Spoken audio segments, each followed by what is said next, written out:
इस्लाम कोट भरिसां ॻोठ भोजासर में 25 सालनि जी नौजवान नारी खे वारसनि 12 सालनि खां ज़ंजीरनि में क़ैद करे छॾियो आहे।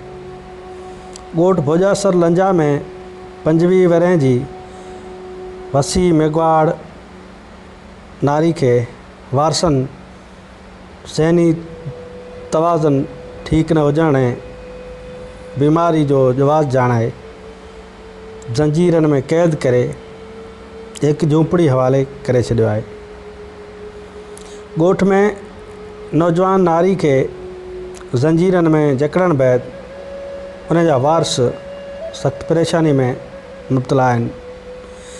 ॼाणायल नौजवान नारी जा माउ पीउ काफ़ी अरसो अॻु में गुज़ारे वञण सबबि न्याणी इन वक़्तु यतीम बणियल आहे ऐं उन जा भाउ इंतिहाई परेशानी वारी ज़िंदगी गुज़ारण ते मजबूर आहिनि।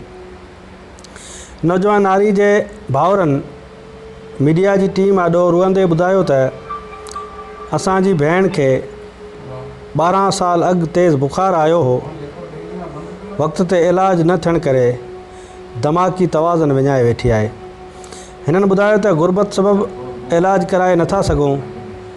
12 साल गुज़रण बावजूदु न्याणी जो दिमाग़ी तवाज़ुन दुरुस्त न थी सघियो, जंहिं सबबि हू घर खां ॿाहिरि निकिरी हली वञे थी ऐं असां हिन खे 12 सालनि खां ज़ंजीरनि में उनजे करे क़ैद कयो आहे त न्याणी केॾांहुं निकिरी न वञे।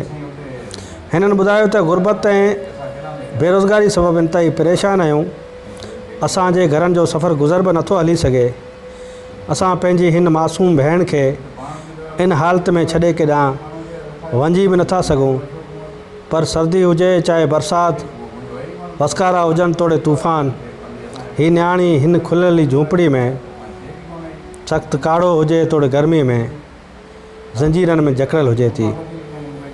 न्याणी जे ॿारनि रुअंदे ॿुधायो त असां वटि एतिरो पैसो न आहे असां पंहिंजे बचनि जे पेट जो सफ़र गुज़र करे सघूं, पर असांजी भेण जे बीमारी में मुब्तला आहे उन खे ॾिसी ॾींहं राति अखियूं विरत रुअनि थियूं।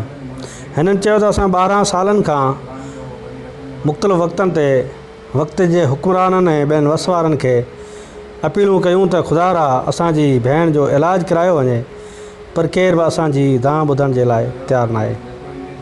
असांजी भेण हिन ज़िंदगी में तंग आहे ऐं हू इंतिहाई ॾुखी ऐं परेशानी वारी ज़िंदगी गुज़ारण ते मजबूर आहे।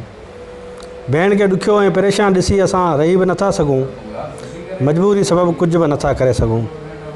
इन्हनि सिंध हुकूमत ऐं वस वारनि खां मुतालबो कयो आहे त असांजी भेण जो इलाजु कराए उन खे बहितर नमूने ज़िंदगी गुज़ारण जो हक़ ॾिनो वञे।